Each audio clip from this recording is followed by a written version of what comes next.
Hey everyone. Well, I mean, this is definitely a new approach. We got the Tesla drive-in movie theater, basically. Um, it's good to see everyone. It's a little hard to read the room with everyone being in cars, but it's the only way we could do it. So hopefully it's cool, and hopefully you can hear me. Can you guys hear me? Okay. All right, great. All right. Well, thanks for coming. Um, I think it's been an incredible year, and I'd like to thank you for your support through tough times, good times. It's been great. Really appreciate everyone who's put their hard-earned money into Tesla, and I think it's worked out pretty well. This has been a good year, and I think there's many good years to come. So I'll go through the sort of the shareholder presentation, I think, fairly quickly because the sort of real main event here is Battery Day. So really I'm just going through a recap of what's happened over the past year or so. I think starting from in terms of our ability to create a factory, huge kudos to the Tesla Shanghai team for being able to go from literally a dirt pile to volume production in 15 months. It's like, damn, yeah. Um, so, and I think something that's really quite noteworthy here is Tesla is the only foreign manufacturer to have a 100% owned factory in China. So this is often not well understood or not appreciated, but to have the only 100% owned foreign foreign factory in China is a really big deal, and it's paying huge dividends here. So we really wouldn't have the results that we have had this year without the great efforts of the Tesla China team. So I'm super appreciative of that. And we'll see the Shanghai factory continue to scale quite a bit from where it is right now. I think we really could expect that to be, over time, a factory that produces over 1 million vehicles a year. Yeah, it's cool. So let's see. So we also reached in the past year volume production of the Model Y, and this was the smoothest launch that we've ever had. So I think we're definitely getting better at new vehicle launches and building factories and scaling production. As you've heard me say before, it's the hardest thing is scaling production, especially of a new technology. It's insanely difficult. Making a prototype is relatively easy, and if I think of like what is the real achievement of Tesla in sort of car company terms, it's like it wasn't making sort of exciting prototypes.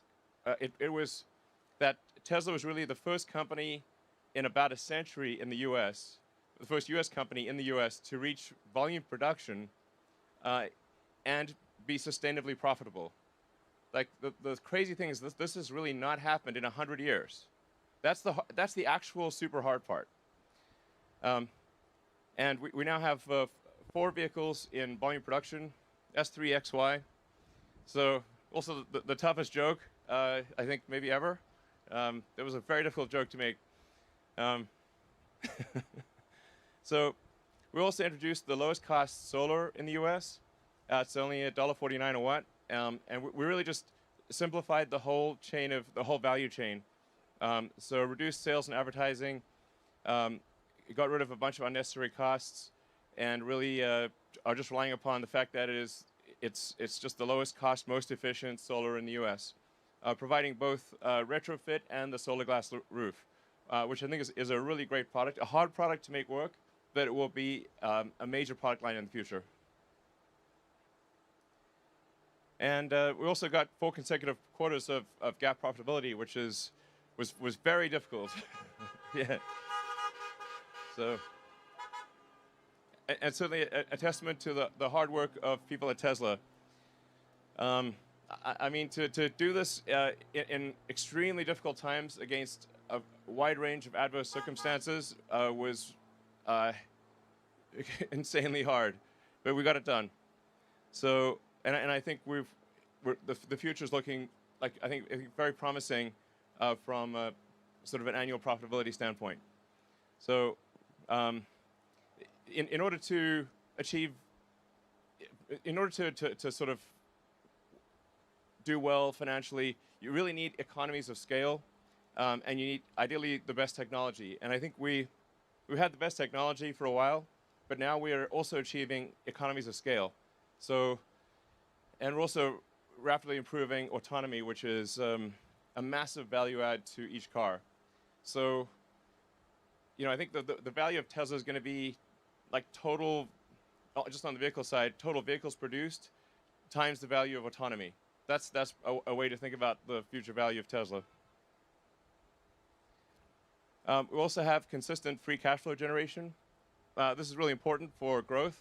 And a key element here is tightening up the time from when a car is ordered to when it is built and delivered. So for a company that's growing rapidly, it's extremely important to tighten the supply chain and to have, from when parts arrive, put it into a car very quickly and deliver the car very quickly to the customer.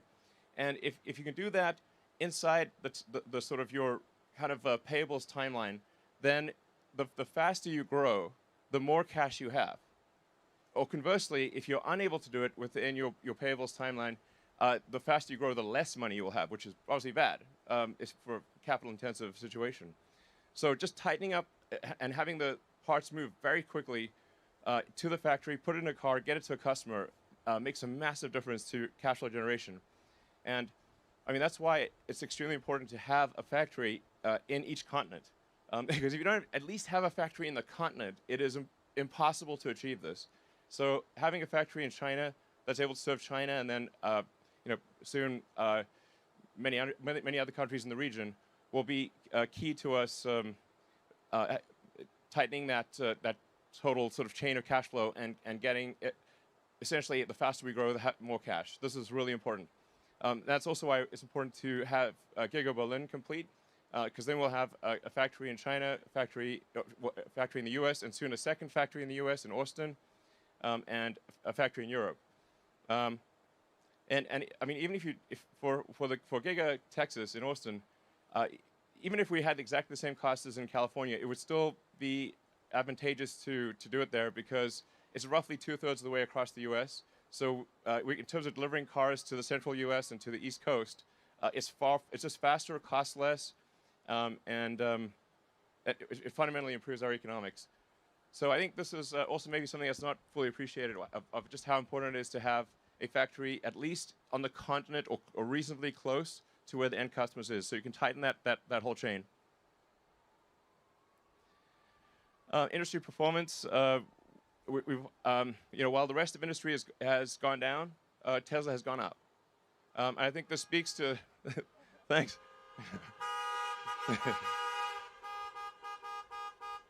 And so I'd like to thank all the customers for taking a chance on Tesla and buying our product, and really hope you're enjoying it.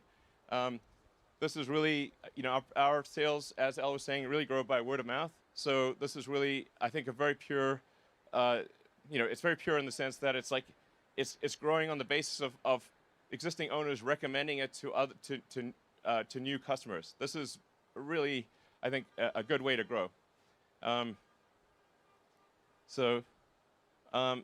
then in 2019 we had 50% growth, and I think we'll do really pretty well in 2020.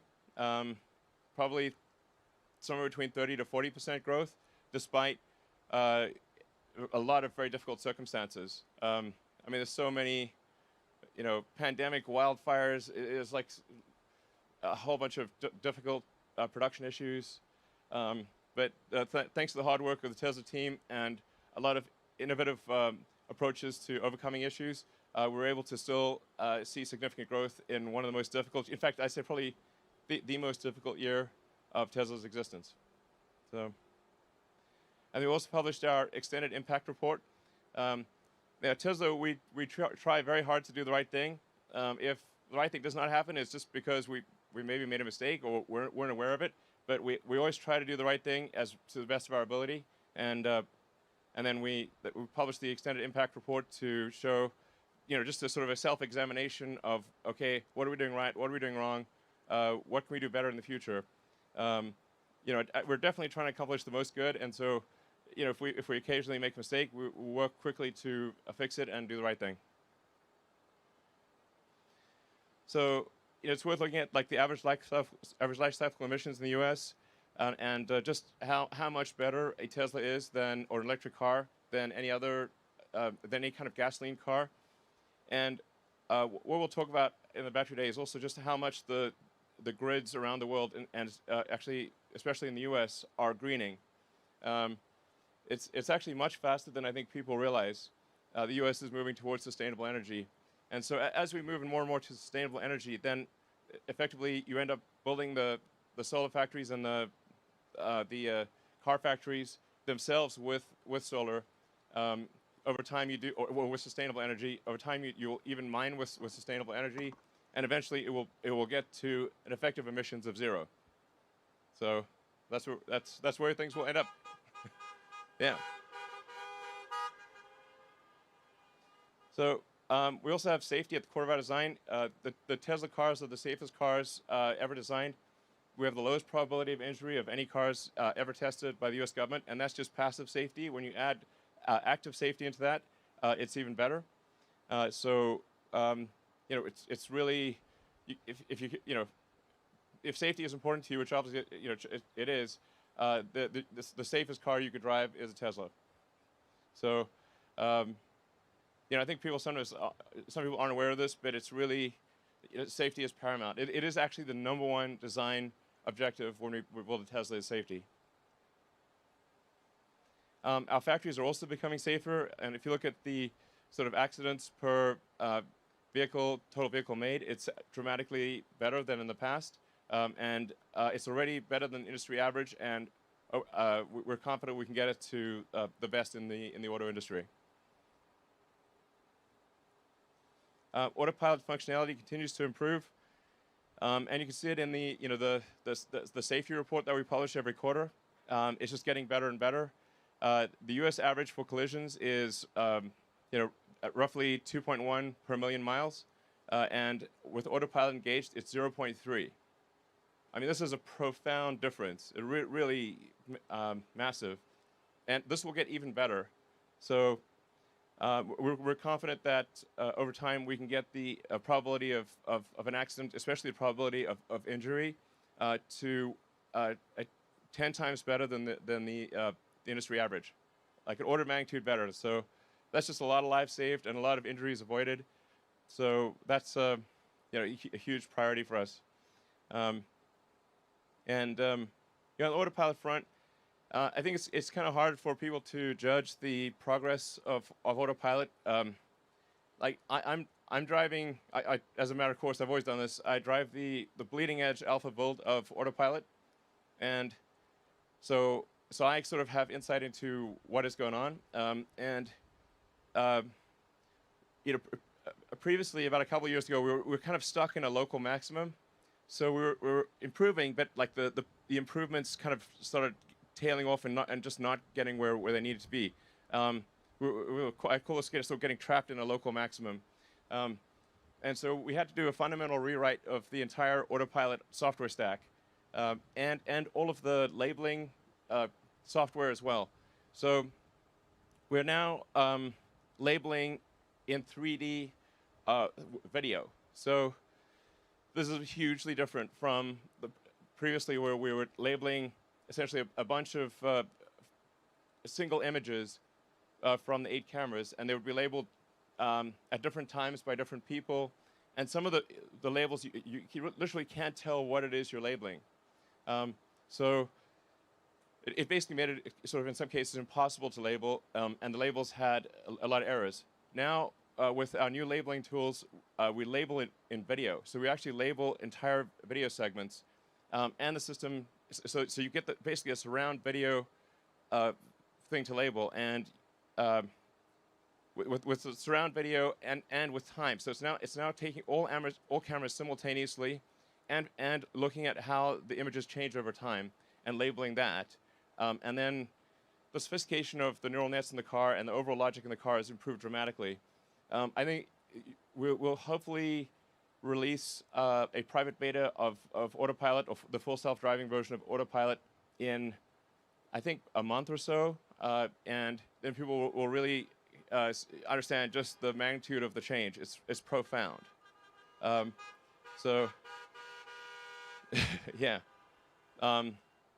Anyway, so you'll see it's just like a hell of a step change. But because we had to rewrite everything, labeling software, just the entire code base, it took us quite a while, and the sort of new sort of, I call it like 4D in the sense that it's 3 dimensions plus time. It's just taken us a while to rewrite everything, and so you'll see what it's like. It's amazing. Yeah, it's just clearly going to work.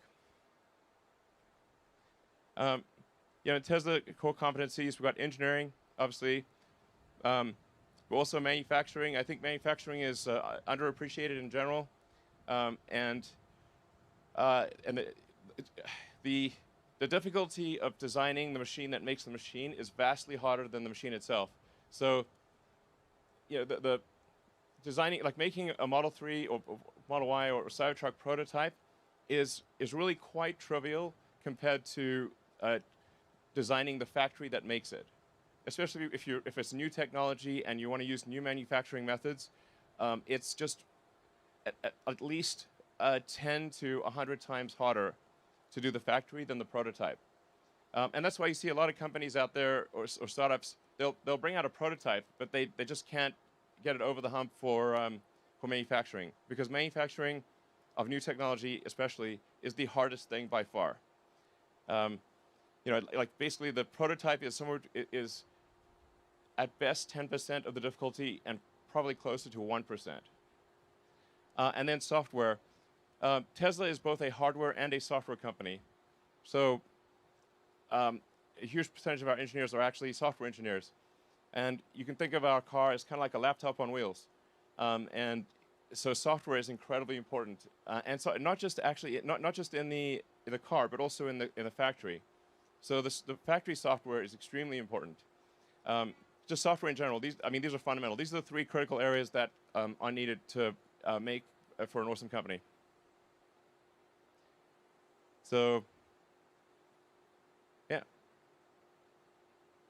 So we have now we'll soon have 3 new factories, incremental, on. Well, we have one already on 3 different continents. Shanghai. We're expanding to Shanghai with the second phase. Berlin is making rapid progress. And Texas is making even faster progress. So, yeah. With each factory, what we're trying to do is also improve the manufacturing technology. So, it's in some cases like the Model Y made in Berlin might look the same, but it actually is made in a much more efficient way. And yeah, we'll talk about that later in the battery presentation. Yeah, launched Megapack. It's 3 megawatt-hours all-in-one energy storage solution. So it's been great overall. Yeah. All right, and I think that's basically it. Right. All right. Thank you. All right. Well, thanks everyone for coming, and we'll be back in a little bit to go through the battery stuff. And there's a little bit more, in addition to the battery stuff, we got a few extras as well. So I think you'll really like what we have to say on batteries. The battery stuff we're going to talk about is truly revolutionary and essential to Tesla's goal. The fundamental good of Tesla. It's like if you look back in history and say what good did Tesla do? The good will be to by how many years did we accelerate sustainable energy? That's like the true metric of success. It matters if sustainable energy happens faster or slower, and so that's really like how I think about Tesla and how we should sort of assess our progress. By how many years did we accelerate sustainable energy? And what we're going to talk about with batteries and a few other things will really explain how we're going to make a step change improvement in the acceleration of sustainable energy. Thank you.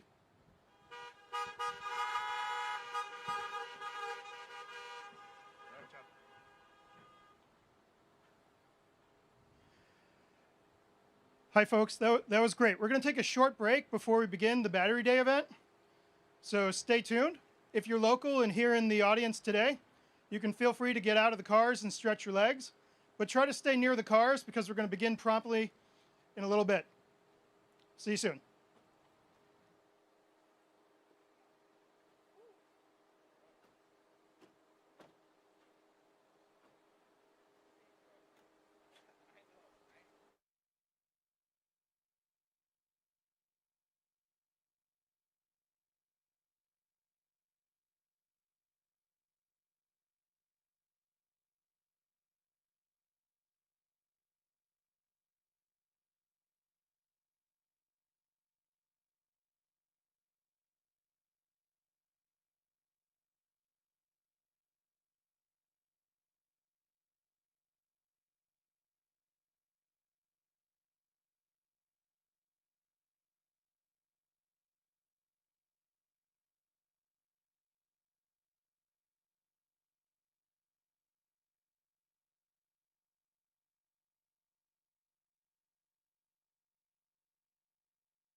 Hello, everyone.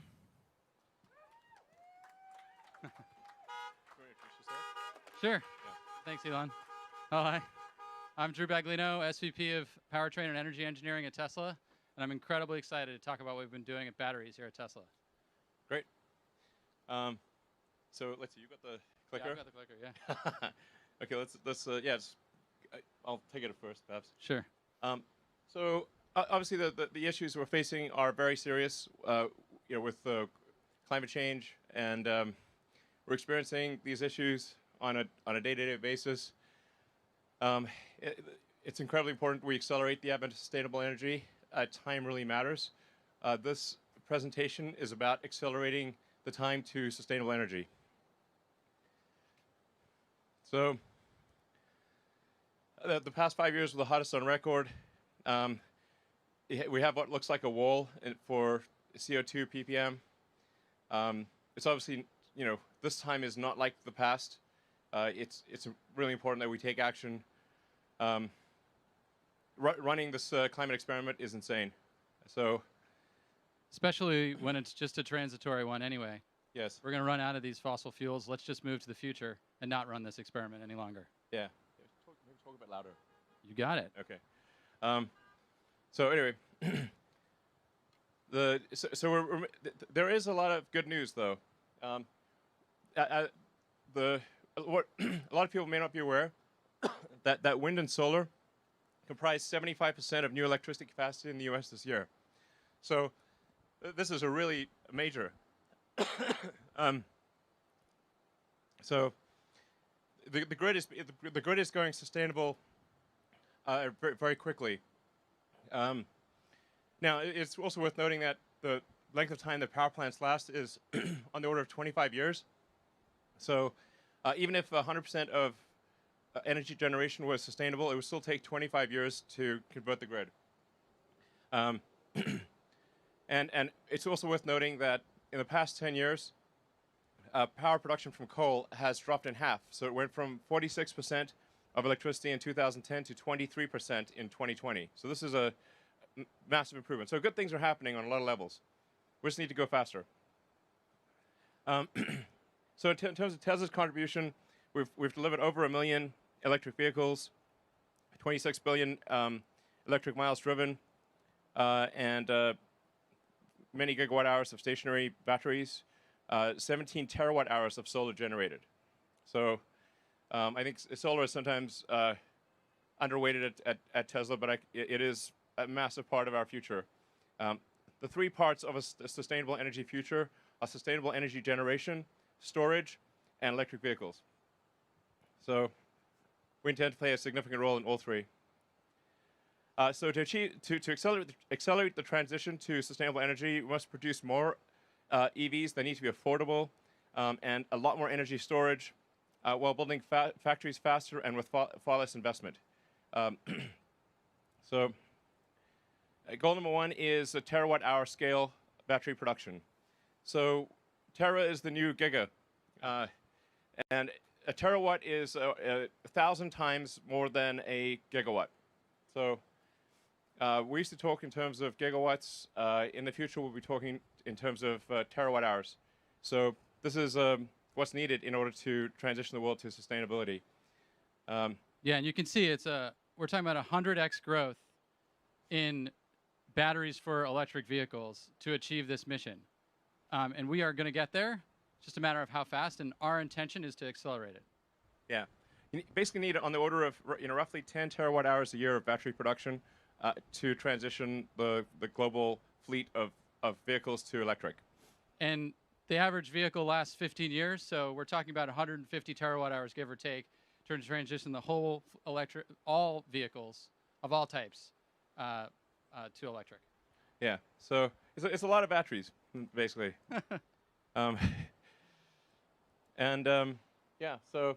And then on the grid side, we have a similar mountain to climb, 1,600 times growth from today's grid batteries to go 100% renewable on the grid and to take all of the existing heating fossil fuel uses in homes and businesses 100% electric.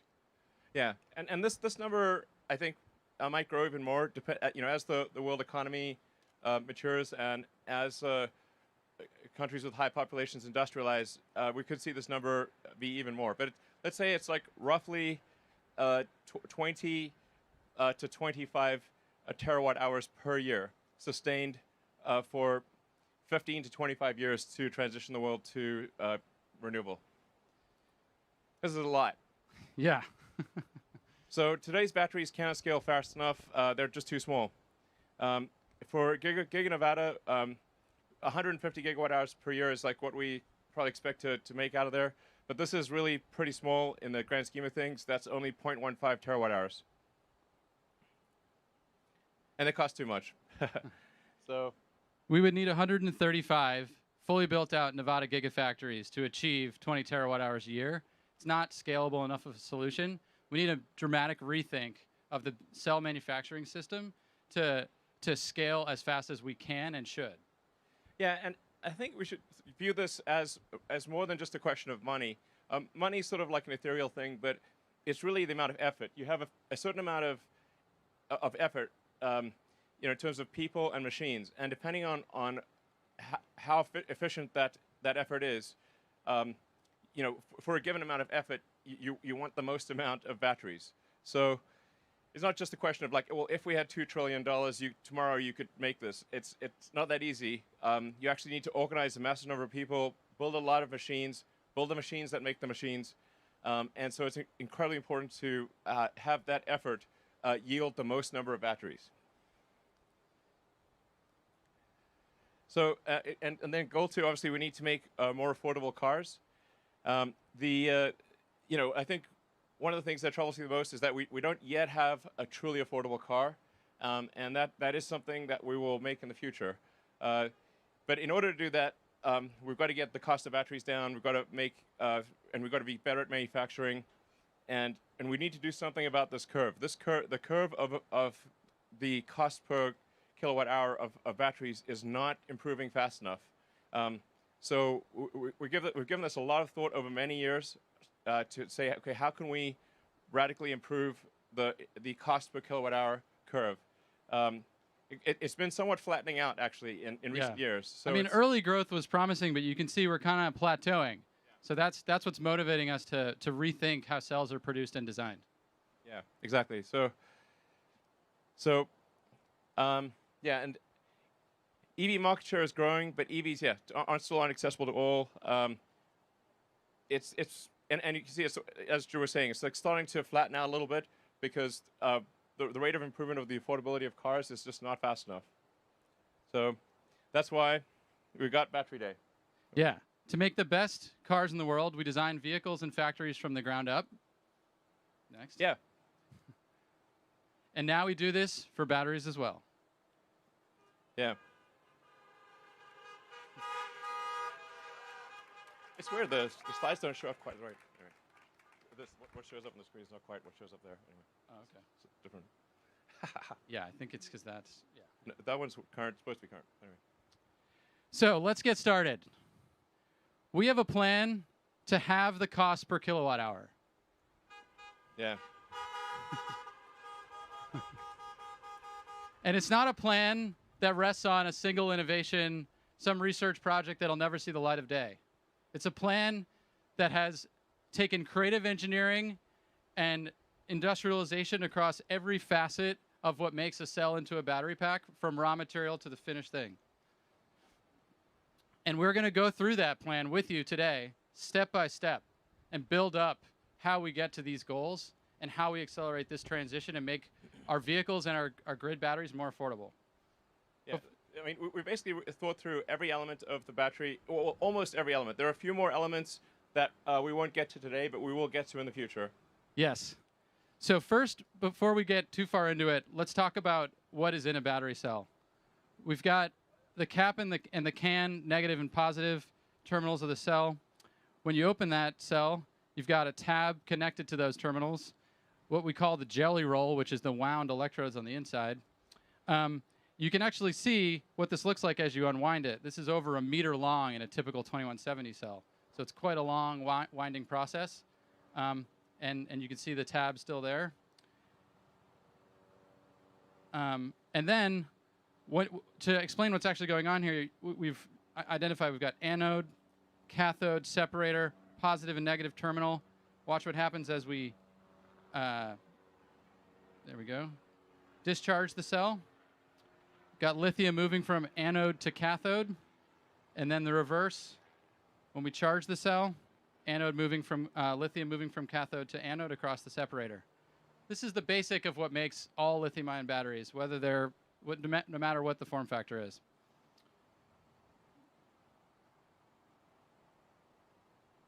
And when we look at what's happened to date, at least in our products, we've moved from the 18650 form factor to the 2170 form factor through great collaboration with our partners, Panasonic, new partners like LG and CATL, and probably others in the future. Actually, so a slight note on why is the one called the 18650, although not on the slide, versus the 2170, is that the first two digits refer to the diameter, and the second two digits refer to the length. So that helps explain why are these weird. What's up with these weird numbers? But like nobody could explain to me why there was an extra zero. So I said like, okay, well we're deleting the zero that nobody can explain in future form factors. So that's why it's technically it's like the 18650 bizarrely, but going forward it's the 2170 because we just got rid of the extra zero because it's pointless. And this was a evolutionary step, going from 1865 to 2170, bringing 50% more energy into the cell. But when we look to the ideal cell design, if we were to do it ourselves, we need to go beyond just what we're looking at us in front of us, and study the full spectrum of options. So as you can see, we kind of swept the key figures of merit, how much we can reduce the cost, and how much vehicle range increases as we change the outer diameter of the cell. We found a sweet spot somewhere around 46 millimeters.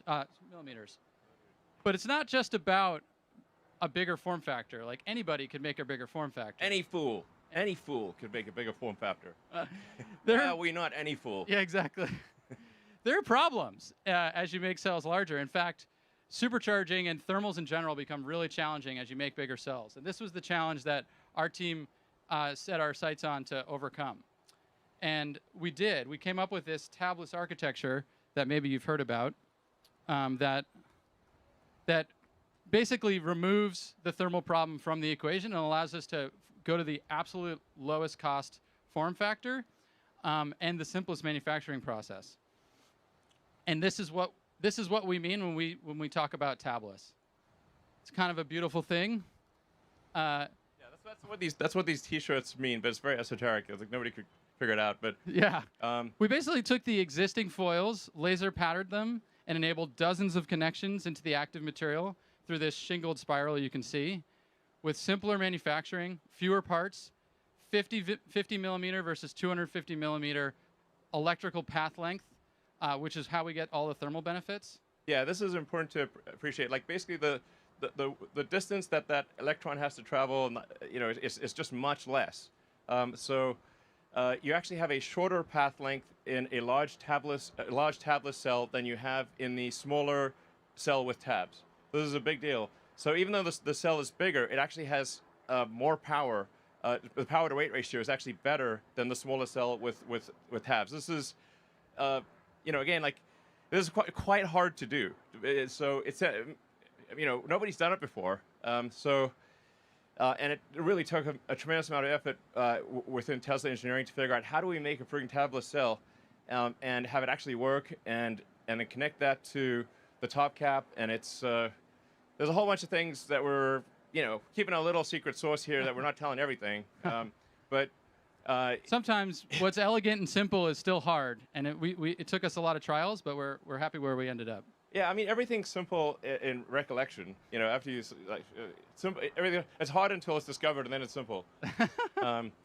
So anyway, but there's a lot of really cool things going on that enable tabless, and it's really due to a really great engineering team. Drew and the rest of the team have done amazing work in achieving this tabless construction.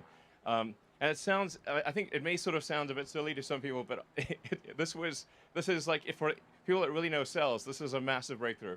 For cylindricals to be able to get rid of the tabs dramatically simplifies winding and coating. Yeah. And has an awesome thermal and performance benefit.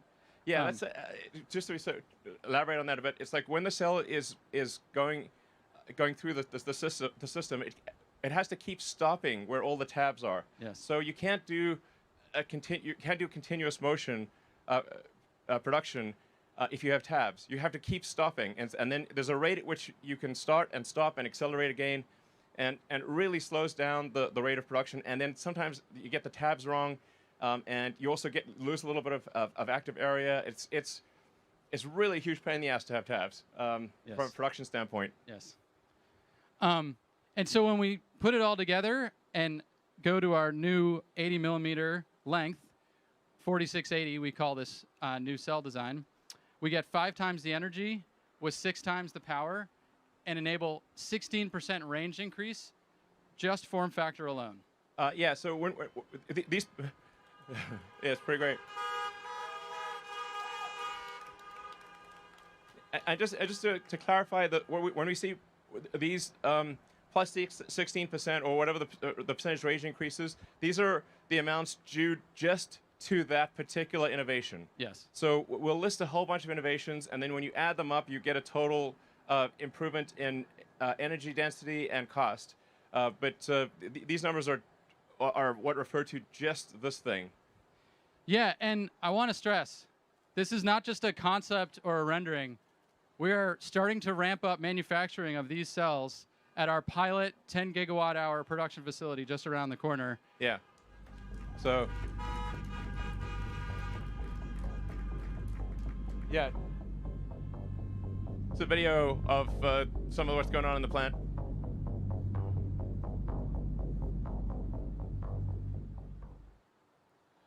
Now, I mean, to be clear, it will take about a year to reach the 10 gigawatt hour capacity. So this is important to appreciate. Like when you build a factory, there's a certain capacity that you design to, and then it takes some period of time to actually achieve that capacity. So I would say it's probably about a year before we get to the 10 gigawatt hour annualized rate with the pilot plant. And this is just a pilot plant. The actual production plants will be more on the order of maybe 200 gigawatt hours, maybe more over time. And thank you. But let's stack up everything we just saw at the cell level. So just the cell form factor change enables a 14% dollar per kilowatt hour reduction, just that cell form factor change. And now that you've been teased on this factory, we're going to go on and walk step by step through that factory and discuss a series of innovations there. When thinking about the ideal cell factory, we have inspirations behind us in the paper and bottling industry, where from humble beginnings, over a century of innovation has enabled mass scale, continuous motion, unbelievably low manufacturing cost. And when we think about the lithium-ion industry, which is really only in its 3rd decade of high-volume production, it has so far to go to achieve similar scale and simplicity. And that was the inspiration that we set out to the team as we thought about how to marry cell design and manufacturing in the best possible factory. And let's talk a little bit about what's in a cell factory. First, there's an electrode process where the active materials are coated into films onto foils. Then those coated foils are wound in the winding process we just talked about, where if you do have tabs, you have to start and stop a lot.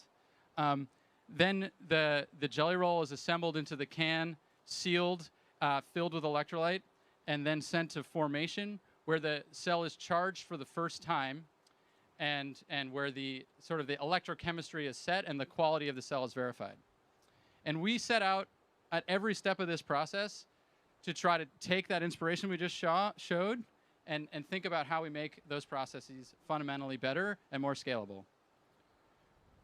And one of the most important processes is where it all begins, the wet process of the electrode coating. And just to give you all a sense of scale, I'm going to walk through what's in that wet process. You've got mixing, where the powders are mixed with either a water or a solvents for the cathode. That mix then goes into a large coat and dry oven, where the slurry is coated onto the foil, huge ovens, tens of meters long. dried, and that solvent then has to be recovered. You can see the solvent recovery system. And then finally, the coated foil is compressed to the final density. And when you're looking at this, you're like, wow, that's a lot of equipment for one step, especially when you consider that little speck next to the coating oven is a person. This is serious iron involved in making batteries. Wouldn't it be great if we could skip that solvent step, which is one of those dig a ditch and then fill it kind of things where you put the solvent in and then take it out and recycle it, and just go straight to dry mix to coat? And that's what the dry process really is about. And in the most basic form, you can see it here on a bench top. Literally, powder into film. As simple as that. I mean, it's hard, actually, just to be clear. So, you know, if this was easy, everyone would do it. So it's not like dry coating electrode is actually easy. It's actually very hard to do what appears to be a simple thing. And it's worth noting, like, you know, we did acquire Maxwell as like a little over a year ago, I guess. And you know, it's certainly a good company and everything, but the dry coating they had was like, it's like sort of, I would call proof of concept.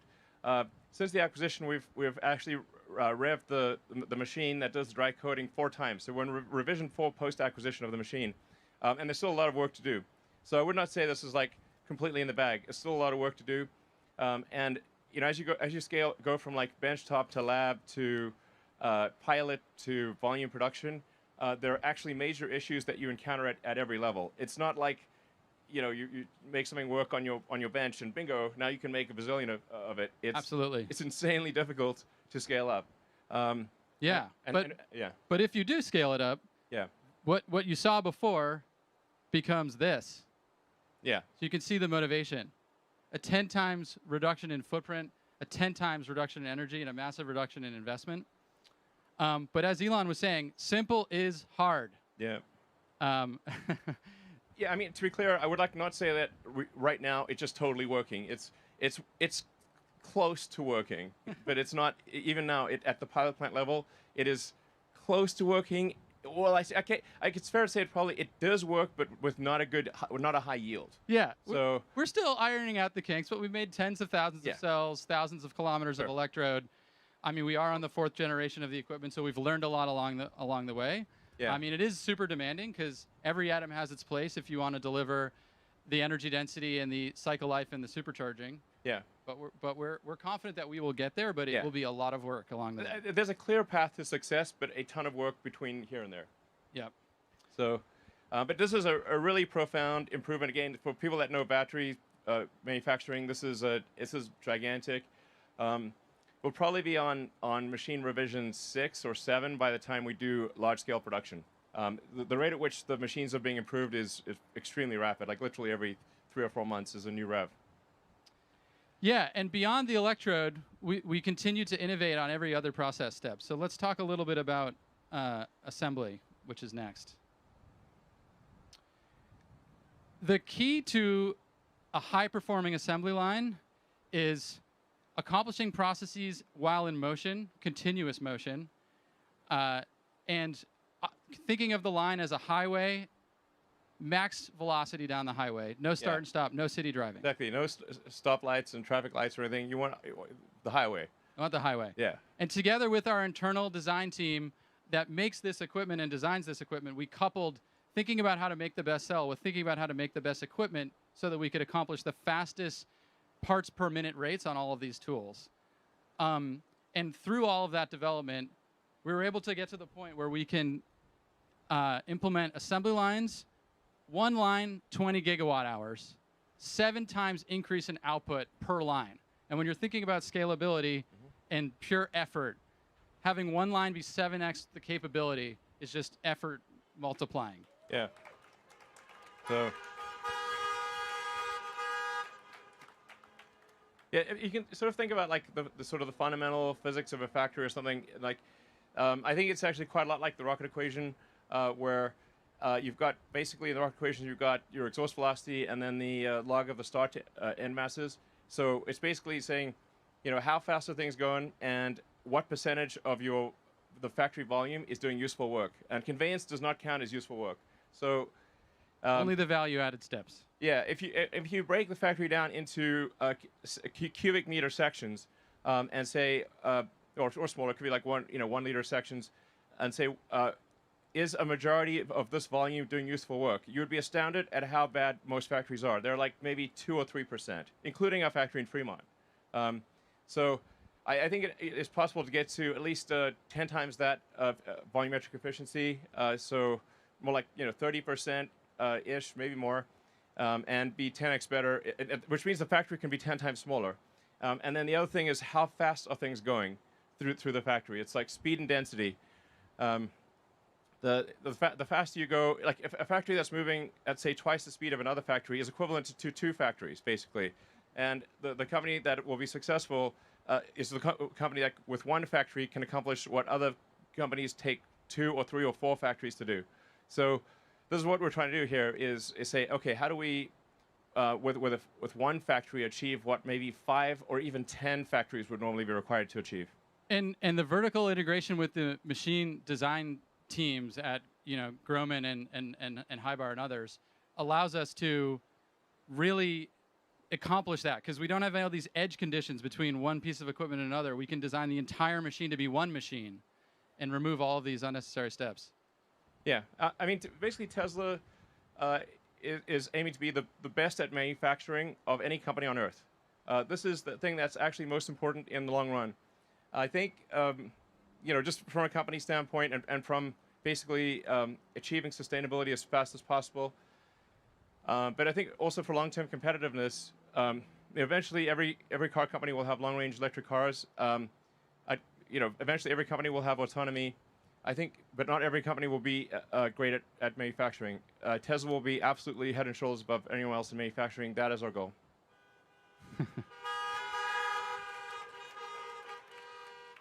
Manufacturing is hard, and hard problems are fun to solve. Okay, now let's talk about formation. In a typical cell factory, formation represents 25% of the investment. And what is formation? It's charging and discharging cells and verifying the quality of the cell. Turns out we've charged and discharged billions and billions of cells in our vehicles, so we know a thing or two about that. The typical formation setup is you charge and discharge each cell individually. In our car, we charge thousands of cells at once. And we took our principle and our power electronics, leveraging Powerwall, vehicle battery management systems, and others, to dramatically improve the formation equipment cost effectiveness and density. 86% reduction in formation investment, 75% reduction in footprint. So.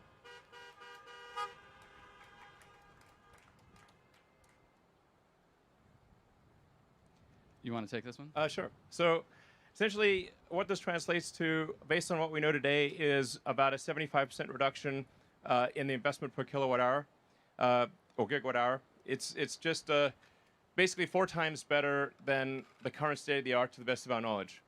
And I think there's probably room to improve even beyond that. Definitely. Definitely, yeah. We're able to, from a volume standpoint, actually get what, in a smaller form factor than Giga Nevada, we were able to get many times the cell output. So you can see, like, basically we can get a terawatt hour in less space than it took to make a gigawatt hour, 150 gigawatt hours. So this is pretty profound. It's like, I would actually not have thought this was possible several years ago, that we could actually get to terawatt hour scale in less space than what we currently envision for doing 150 gigawatt hours. So yes, simpler accelerates terawatt hour scale, and that's what we need to do to accelerate our mission. And as Elon said, we're going to try to even improve on this as we push towards our goals, which are. Yeah. So this is just for. This is just talking about Tesla internal cell production. As I tweeted out earlier, we will continue to use our cell suppliers, Panasonic and LG and CATL, and so this is 100 gigawatt hours supplemental to what we buy from suppliers.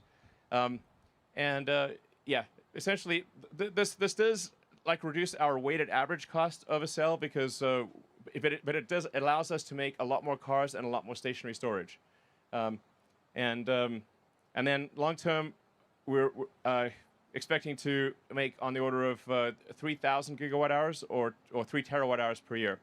I think we can. I think we've got a good chance of achieving this actually before 2030, but I'm highly confident that we could do it by 2030. When you look at the size of that factory on the previous page, it really shows how enabling all of these advancements are in achieving a 3 terawatt hour goal by 2030. And not only is all of that manufacturing innovation fantastic for enabling scale, it's also an additional 18% reduction in dollar per kilowatt hour at the battery pack level. But wait, there's more. But wait, there's more. Yeah. So we have a manufacturing system. We've got a cell design.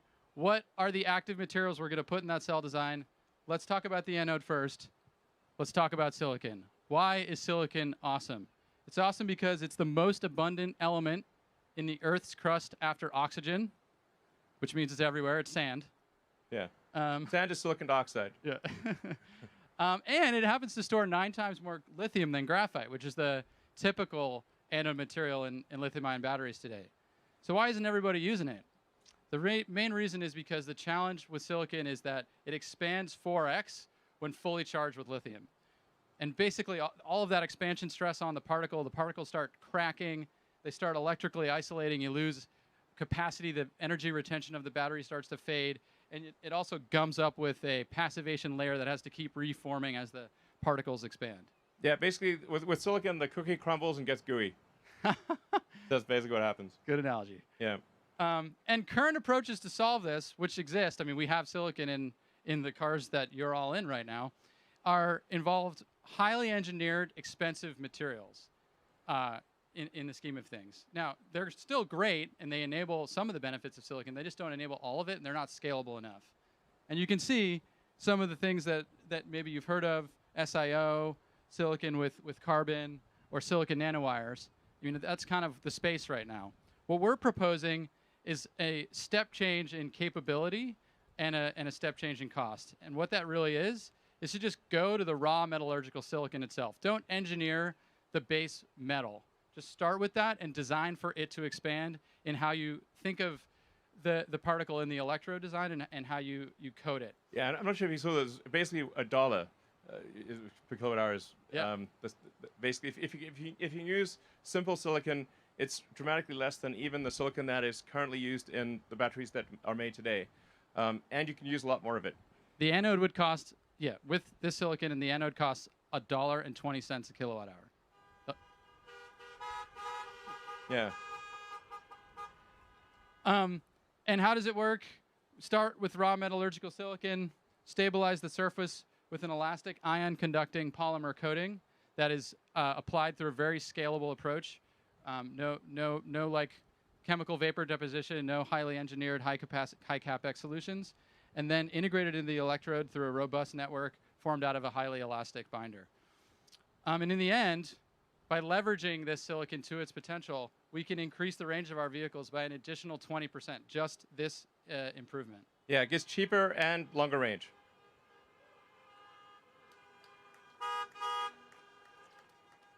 Yeah, and when we take that anode cost reduction, we're looking at another 5% dollar per kilowatt hour reduction at the battery pack level. And there's more. Let's talk about cathodes. What is a battery cathode? Cathodes are like bookshelves where the metal, the nickel, the cobalt, the manganese, or aluminum is like the shelf, and the lithium is the book.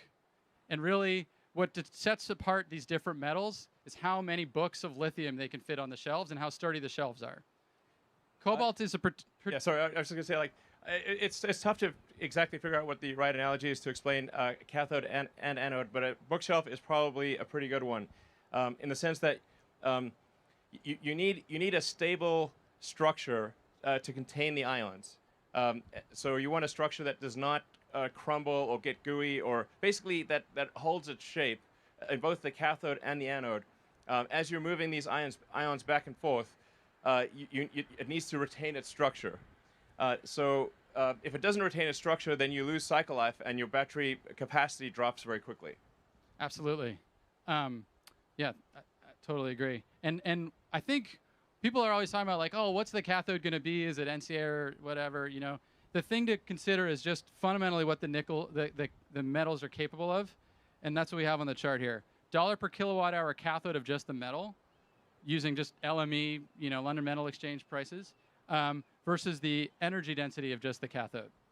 And you can see nickel is the cheapest and the highest energy density, and that's why increasing nickel is a goal of ours and really everybody's in the energy in the battery industry. But one of the reasons why cobalt is even used at all is because it is a very stable bookshelf, and the challenge with going to pure nickel is stabilizing that bookshelf with only nickel. And that's what we've been working on with our high nickel cathode development, which has 0 cobalt in it. Leveraging novel coatings and dopants, we can get a 15% reduction in cathode dollar per kilowatt hour. Yeah. It's a big deal.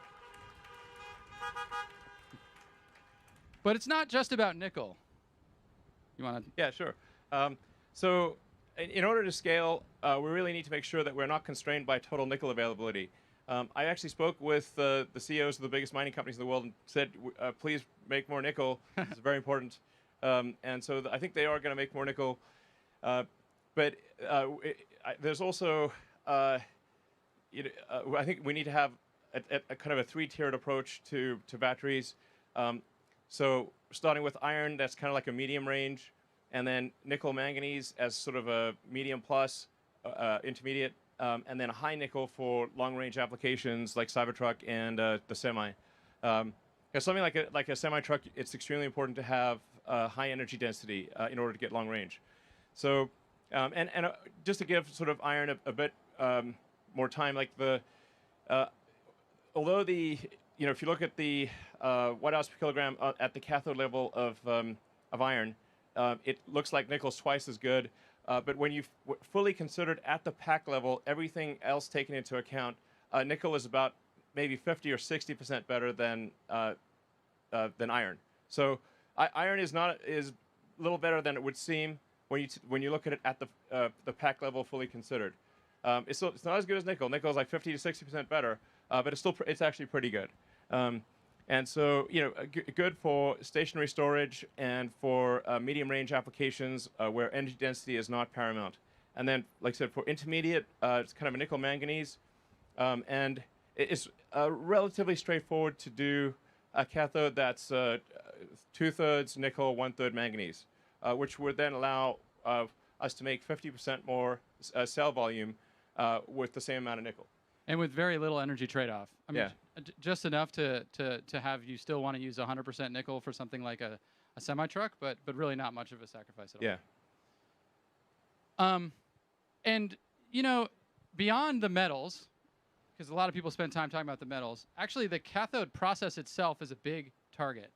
35% of the cathode dollar per kilowatt hour is just in transferring it into its final form.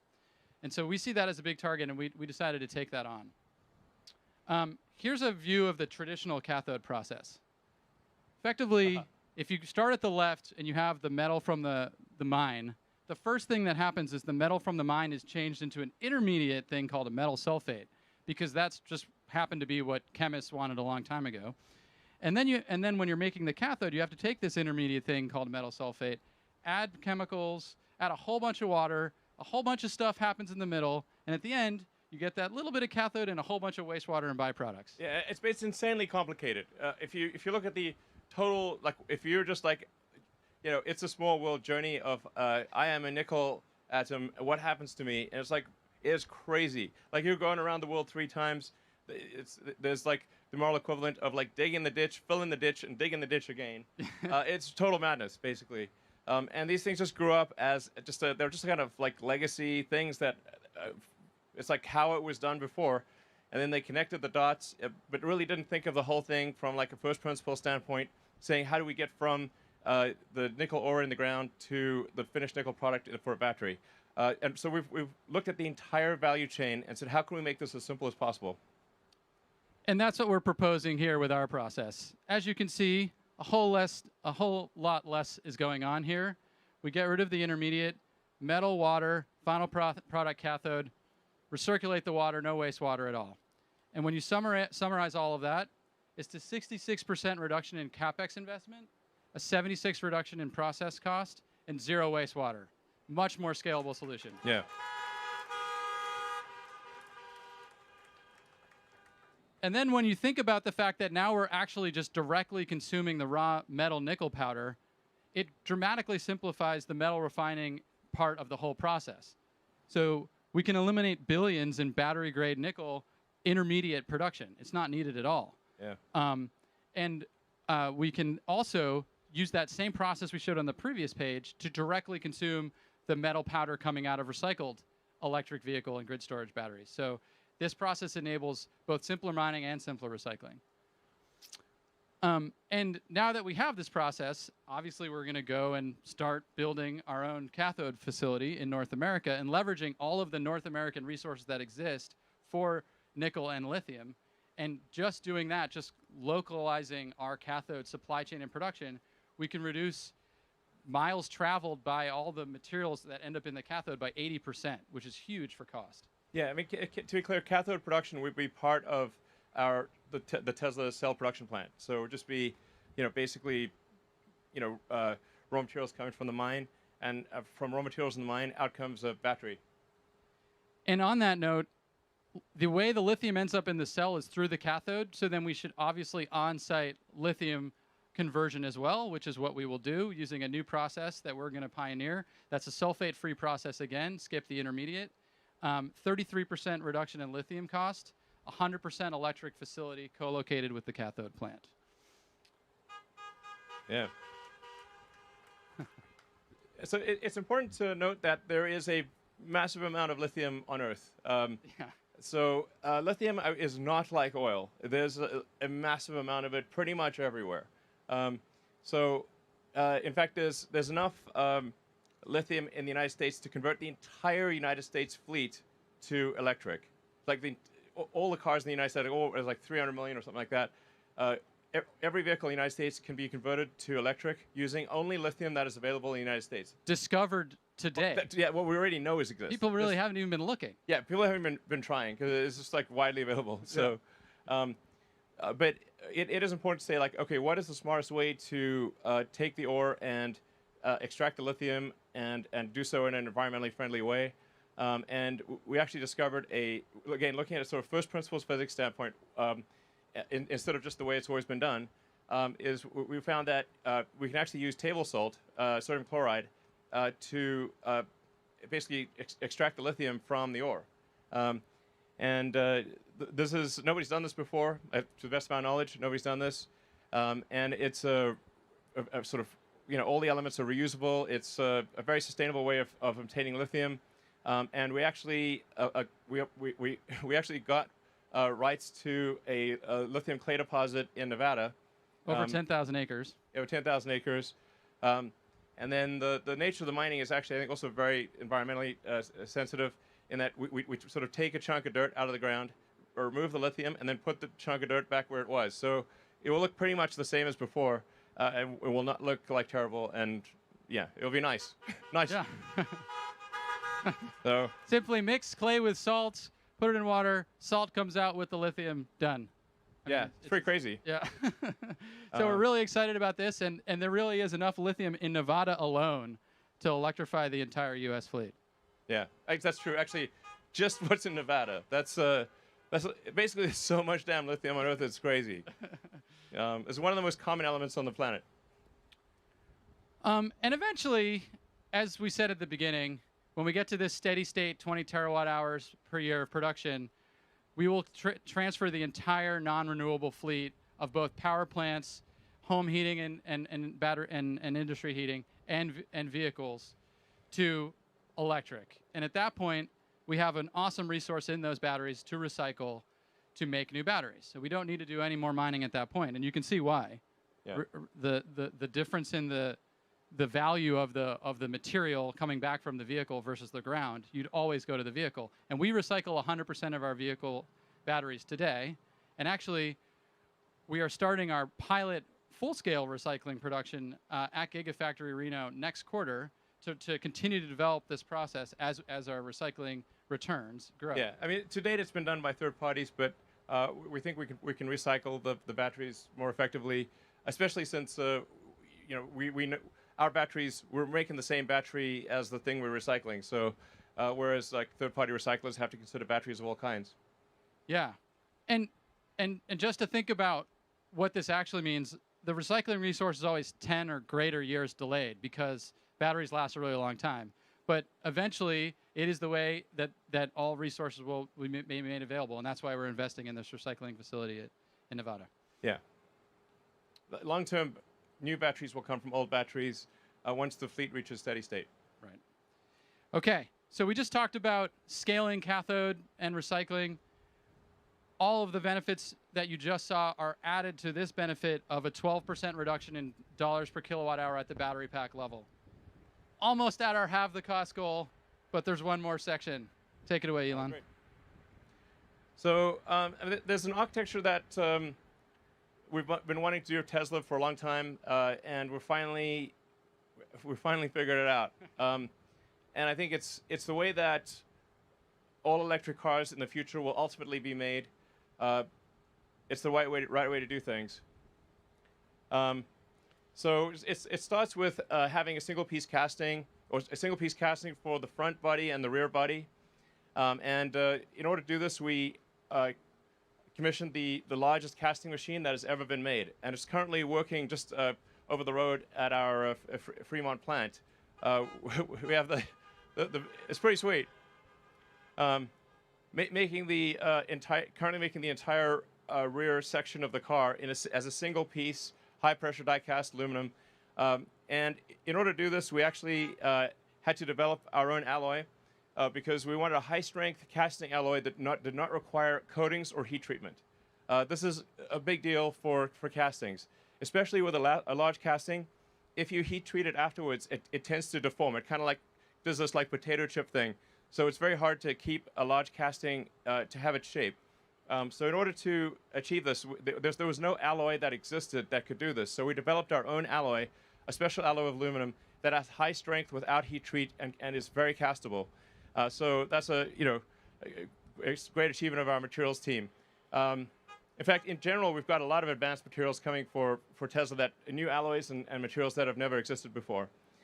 So so you're basically making the front and rear of the car as a single piece, and then that then interfaces to what we call the structural battery, where the battery for the first time will have dual use. The battery will both have the use as an energy device and as structure. This is absolutely the way things are done. In the early days of aircraft, they would carry the fuel tanks as cargo.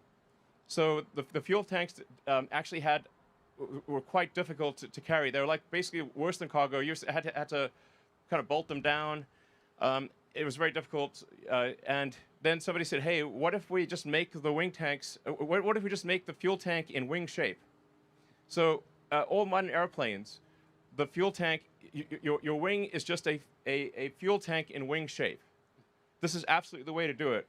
And then the fuel tank serves as dual structure, and it's no longer cargo. It's fundamental to the structure of the aircraft. This was a major breakthrough. We're doing the same for cars. So this is really quite profound. Effectively, the non-cell portion of the battery has negative mass. So we save so much mass in the rest of the vehicle. We save more mass in the rest of the vehicle than the non-cell portion of the battery. So it's like, well, how do you really minimize the mass of a battery? Make it negative. Make the battery non-cell portion of the battery pack negative. It also allows us to pack the cells more densely because we do not have intermediate structure in the battery pack. So instead of having these like supports and stabilizers and stringers and structural elements in the battery, we now have a lot more space in the battery because the pack itself is structural. What we do is essentially instead of having just a filler that is a flame retardant, which is currently what is in the 3NY battery packs, we have a filler that is a structural adhesive, as well as flame retardant. So it effectively glues the cells to the top and bottom sheet. And this allows you to do shear transfer between the upper and lower sheet. Just like if you have like a Formula One craft or like a racing boat, and you have carbon fiber face sheets and say aluminum honeycomb between them, this gives you incredible stiffness. And it's really the way that any super fast thing works is you create basically a honeycomb sandwich with two face sheets. This is actually even better than what aircraft do, because aircraft do not do this. They can't do this because fuel is liquid. So in our case, the batteries are solid. So we can actually use the steel shell case of the battery to transfer shear from the upper and lower face sheet, which makes for an incredibly stiff structure, even stiffer than a regular car. Yeah. In fact, if this was in a convertible that had no upper structure, it would be stiffer than that convertible would be stiffer than a regular car. So this is it's just really really major. So it improves the mass efficiency of the battery, and then those castings are also quite important because you want to transfer load into the structural battery pack in a very smooth, continuous way, so you don't put arbitrary point loads into the battery. So you kind of have to, you want to sort of feather the load out from the front and rear into the structural battery. It also allows us to use to move the cells closer to the center of the car, because we don't have the in the top one we've got sort of all the supports and stuff. So the volumetric efficiency of the structural pack is much better than a non-structural pack, and we actually bring the cells closer to the center, and because they're closer to the center, it reduces the probability of a side impact potentially contacting the cells, because it has to go in any kind of side impact has to go further in order to reach the cells. It also improves what's called the polar moment of inertia, which is that you can think of like when there's a ice skater, arms out or arms in. Arms in, you rotate faster. So if you can bring things closer to the center, you reduce the polar moment of inertia, and that means the car maneuvers better. It just feels better. You won't know why, but it just feels more agile. So it's really cool. This is really major. Like I said, so 10% mass reduction in the body of the car, 14% range increase, 370 fewer parts. So, I mean, I really think that long term, in any cars that do not take this architecture will not be competitive. And it's not just at the product level a better product, but in the factory, it's a massive simplification. You saw the part removal. It's casting machines. It's the structural battery pack. So we're looking at over 50% reduction in investment per gigawatt hour, 35% reduction in floor space, and we'll continue to improve that as we make the vehicle factory of the future. Yeah, so it's major improvements on all fronts, from the cell all the way to the vehicle. And in addition to the improvements we just said on enabling additional range and improving the structural performance of the vehicle, it is worth another 7% dollar per kilowatt hour reduction at the battery pack level, bringing our total reductions now to 56% dollars per kilowatt hour. Yeah.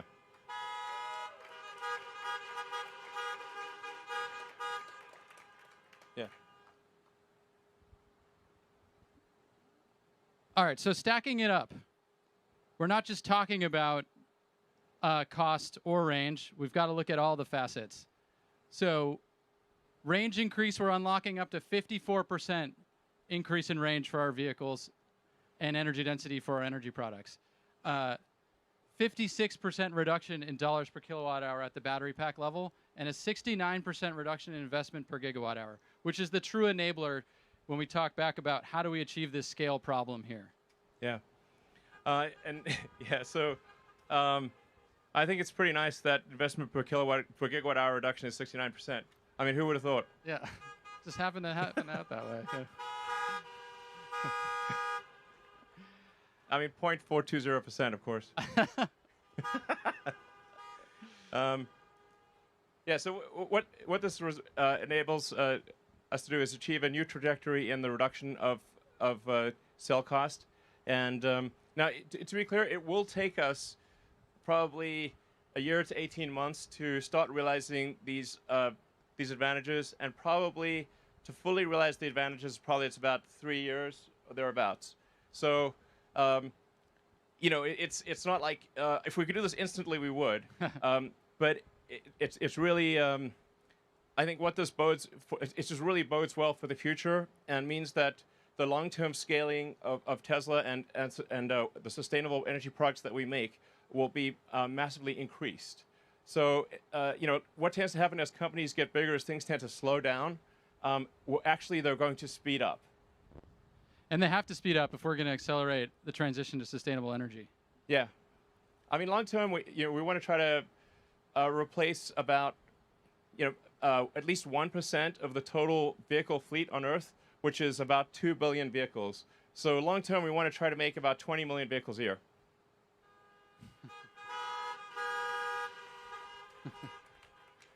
But I think it's important to point out that when we talked about 3 terawatt hours by 2030, the problem is a 20 terawatt hour problem.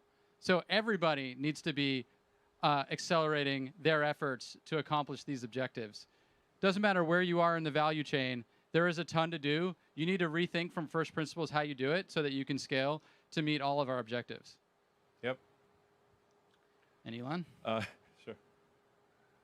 What does this mean? What does it mean for what does this mean for our future products? We're confident that long term we can design and manufacture a compelling $25,000 electric vehicle.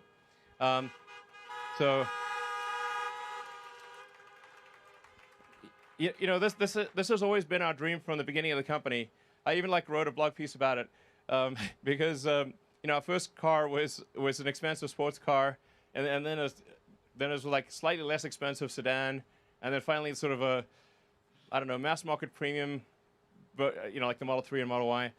But it was always our goal to try to make an affordable electric car, and I think probably, like I said, about 3 years from now, we're confident we can make a very compelling $25,000 electric vehicle that's also fully autonomous. And when you think about the $25,000 price point, you have to consider how much less expensive it is to own an electric vehicle. Yeah. So actually, it becomes even more affordable at that $25,000 price point. Yeah. So we have and extreme performance and range, and we should probably talk about the Model S Plaid. What about that?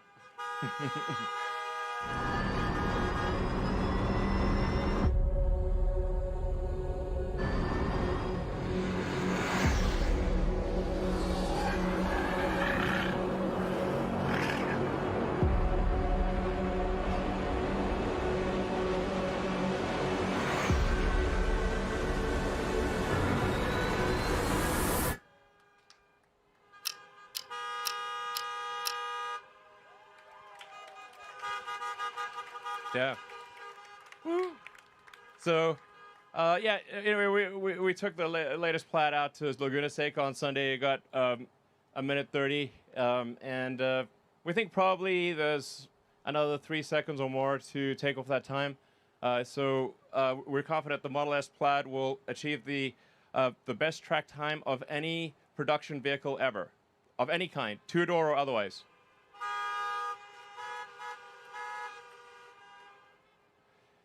And you can order it now, and it's available basically end of next year. So, and now we'll move to Q&A. Absolutely. So we'll invite a few people on stage.